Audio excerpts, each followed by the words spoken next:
学校、学生、学ぶ、学科、学問。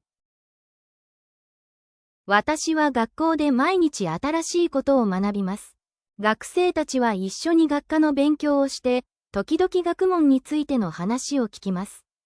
学ぶことは楽しく、毎日の学科の勉強は大切です。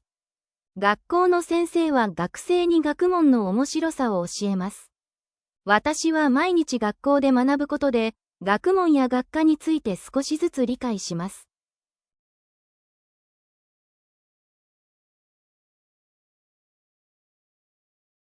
နေတိုင်းကျောင်းမှာအရာအသစ်တွေသင်ယူပါတယ်。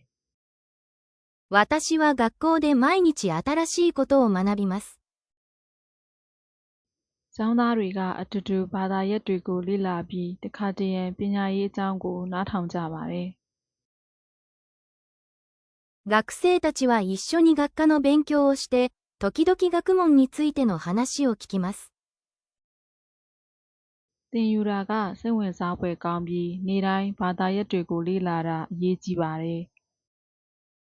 学ぶことは楽しく、毎日の学科の勉強は大切です。ကျောင်းကဆရာကကျောင်းသားတွေကိုပညာရေးရဲ့စိတ်ဝင်စားစရာအပိုင်းကိုသင်ကြားပေးပါတယ်。学校の先生は学生に学問の面白さを教えます。နေ့တိုင်းကျောင်းမှာသင်ယူခြင်းဖြင့်ပညာရေးနဲ့ဘာသာရပ်အကြောင်းကိုနည်းနည်းနားလည်လာပါတယ်。私は毎日学校で学ぶことで、学問や学科について少しずつ理解します。